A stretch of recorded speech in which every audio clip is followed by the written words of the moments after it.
They say she looked like a combination of Elizabeth Taylor and Grace Kelly, but she found that worked against her acting career. That career was short, lasting about 10 years before she married a millionaire. In that time, however, she did appear in several films that are still remembered by B-movie fans today. Much of her life is still a mystery, including the date of her birth and the cause of her early death at the age of 48. Today I present a 15-minute totally incomplete biography of Dolores Faith. She was born Dolores Faith Hedges on July 15, 1941 in Cleveland, Ohio, to James G. and Laura Hedges. She had a sister named Gigi. But is that the correct date of her birth? In an article in the Cleveland Press on July 25, 1942, in a section called Cradle Roll, it lists a Dolores Faith Hedges at 3787 Highland Road. Does Cradle Roll mean new baby? And on November 12, 1942, they show a baby Dolores at the same address with a father of the same name. Could it be that her birthday has been reported wrong? It also states that they had recently moved from Cleveland to California, which seems to contradict other stories that say the family moved to California when she was about 12 years old. Her father was of Hungarian descent and her mother was Italian, which is quite a combination. At 4, Dolores was stricken totally deaf. "My eardrums burst while I was playing one day," she said. "The doctors couldn't really account for it. For 6 months I could hear absolutely nothing. Then I could hear a little as my eardrums began to heal, but my hearing never really returned completely until I was 9. I withdrew within myself. It's not easy for a child to be different from the other kids. They called me dummy and made fun of me." There's a little Marilyn Monroe in Faith's story too. Her parents were divorced after moving to California. Dolores and her sister were placed for a time in an orphanage. Their mother had to work and couldn't care for them. "I never really felt like an orphan because I knew I had 2 parents," she said. "There was just one time, at Easter, some rich people volunteered to take the children home with them. That felt strange, spending the holiday in someone else's home." A bright girl, she graduated from high school before she was 16 and studied at the Santa Monica City College and UCLA. Meanwhile, she earned money as a receptionist and instructor at a dance studio. She taught dancing at the Arthur Murray Dance School, and that might have been where she got the idea to become an actor. You have to act when you're a dancing instructor. I gave 15 lessons a week, and it was sort of like being a leading lady in 15 different roles. I had to adapt. Some of my students were teenage boys. There were older divorced men, reluctant husbands learning to dance for their wives, and husbands serious about learning. Boy, did I have to act. "I quit," she said. "We weren't there to teach dancing. Our job was to sell the students more courses, even if he had to mortgage his car." Dolores Faith, 19, was a psychology student at UCLA when she broke into TV. Says she's the brainy type, but her hobbies are bullfighting, fencing, baseball. So today we bring you a combination baby's bed, playpen, and clothing drying rack. It is pictured here with actress Dolores Faith and our neighbor's little girl. Her acting career began as a witness on court shows which were big on TV at the time. In 1961, she appeared in her first film called VD, which would be re-released a few years later as Damaged Goods. 10 seconds after this kiss, their lives will be torn apart. So beautiful, but she was damaged goods. You sin a little, drink a little, and love a little.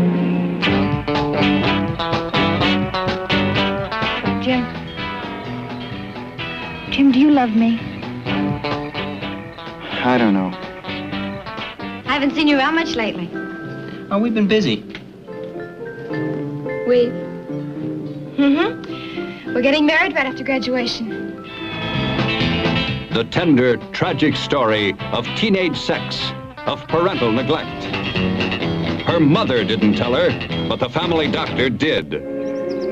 Jim, I need to be loved. Love me. Tonight, romance. Tomorrow, remorse. Forever, regrets.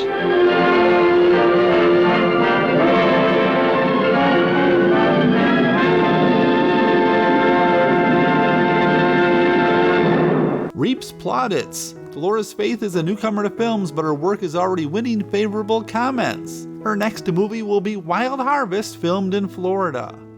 Introducing Dolores Faith, winner of a dozen Most Beautiful Girl awards, in an explosive screen adaptation of Stephen Longstreet's controversial novel of Vengeance. Princess April. Actress Dolores Faith, possessing striking blue eyes and coal black hair, has been chosen Princess April by the Tourist and Convention Bureau of the Hollywood Chamber of Commerce and named official hostess of the community for the month. She attended Hamilton High School. Much was made of her very dark hair, but oddly, she did just the opposite of what most young actresses were doing at the time. While most were jumping on the Gentlemen Prefer Blondes bandwagon, she was a blonde who decided to go the opposite way.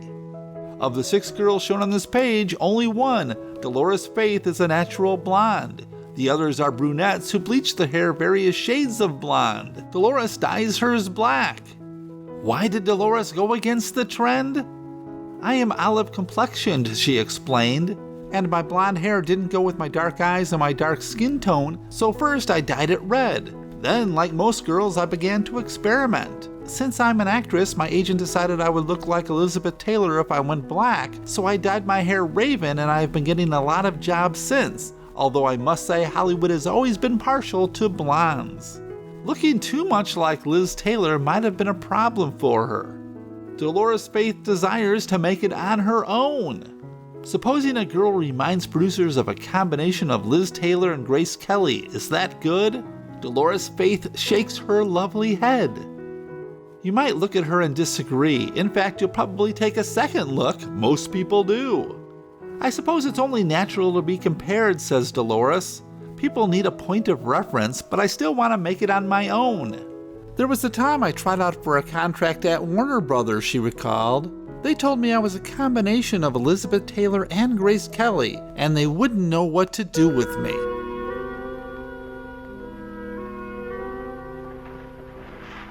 Zatha, it's you. Yes, Frank Chapman. But you can talk.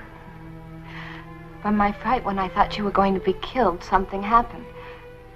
And after I screamed, I found I was able to speak. Zatha.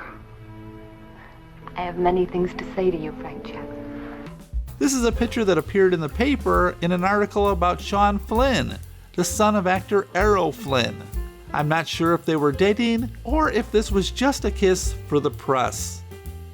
Although she has the lead in 2 films, Dolores Faith keeps her feet on the ground. The lovely young actress of Wild Harvest comments, I always remember what Hugh O'Brian said about the 5 stages of a movie actor's career as seen by a producer. They are, who is Hugh O'Brian? Get me Hugh O'Brian. Get me a Hugh O'Brian type. Get me a young Hugh O'Brian. Who is Hugh O'Brian? Dolores Faith for his. Dolores Faith, the Maybelline girl of TV, has been cast in a key role in MGM's His and His, starring Robert Goulet, Nancy Kwan, and Robert Morris. The film would be released as Honeymoon Hotel in 1964. Dolores' key role was an uncredited part in the film. In fact, that year she had a couple of uncredited parts. Listen, Kilroy. See that pile of rubble over there? Well, that was once a beautiful villa before your flyers started using it for target practice every day. Okay. So, now we live in this rundown place, and I don't like it. But war can be hell for others, too. I'll be a son of a... But she did have major roles in a couple B films. How much time have I got? About 6 hours. Oh, golly, what a mess. I'd better hurry. Gordon wouldn't know me if he saw me like this. I have a feeling it wouldn't make much difference. True love hath no eyes, so they say. They say it's sometimes a blind old dreamer. Anyway, I'd rather not take any chances, especially with Miss Out of This World around. I am Dr. Kolos, a colleague of Professor Dornheimer. I have traveled a great distance to see him. The professor is in his laboratory. Was he expecting you, Doctor? No, he was not expecting my visit. Well, he doesn't like to be disturbed while he is working. Perhaps you could phone in the morning for an appointment. Beautiful, batter up. The Dodgers and Angels don't supply all the baseball excitement around Los Angeles. Every Sunday, the Women's Entertainment League turns in some very pretty plays, not to mention the players. They're all Hollywood starlets. It all started because most of the girls were going with actors who spent weekends playing baseball. Now the sneaker's on the other foot, says Deb star Captain Dolores Faith, and the men are complaining. In 3 days, Dolores Faith broke up with boyfriend actor Dick Backlund, had her car catch fire, and fell down a flight of steps at 20th Century Fox, injuring her ankle. She continued to act both on TV and in B films through 1964, but her career slowed down after. There was nothing in 1965 and only 2 appearances in 1966, including an episode of The Man from U.N.C.L.E. Yes, Miss Lancer. Mr. Solo, At your service. you said my father may be in trouble. What sort of trouble? We can't find him. Who is we? I work for Uncle. I'd appreciate it if you kept that confidential. Who is it? They took away my allowance. But, I know where you can get plenty. Where? Uncle Larry's desk. There's a box. He always keeps a couple $100 in it. I've seen it. It's right through that screen door. You mean for me to... Well, I thought of doing it myself. That was it until 1971, when she starred in the film The House of the Black Death, and that was her last appearance in TV or films. I don't believe you, Belial. You may fool those poor ignorant idiots in Widderburn, but you can't make me believe that you can call up a demon. Then come to the Coven tomorrow night and see for yourself, huh? Soon you will not shrink from my touch, Valerie. When you find out what I have to offer, you will come to me willingly. You'll never put your filthy hands on me, Belial. And you'll never get the Dessard fortune either.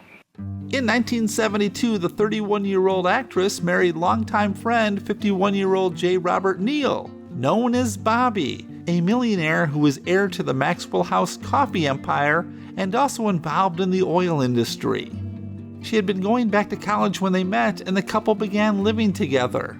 We decided to marry a couple of years later, and I went to the doctor for my annual checkup, Dolores said.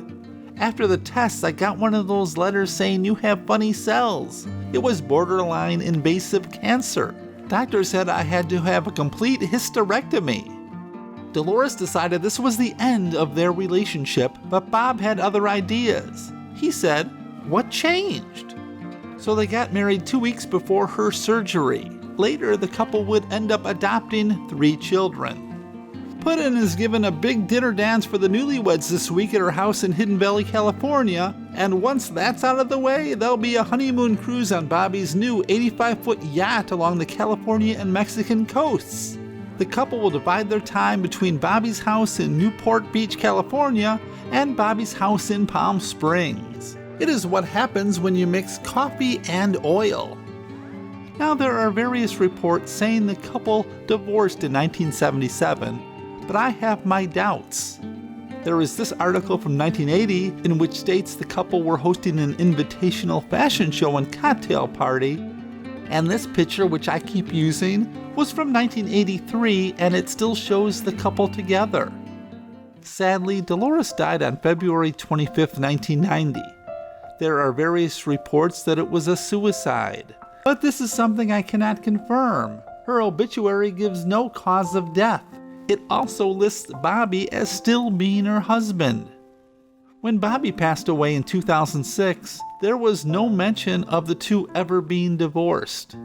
People have written that friends who knew her said her death was by her own hand. I couldn't find any of these comments. As to why she left acting, I can only guess. Her early roles were in low-budget B movies, and she never really seemed to be offered anything by a major studio. And by the late 60s, those even seemed to be coming to an end. Was that by her choice or not? I cannot say. Once she married a man of wealth, however, Maybe she just decided it was time to move on with her new life. As to why she died at such a young age, I guess that'll just be another mystery.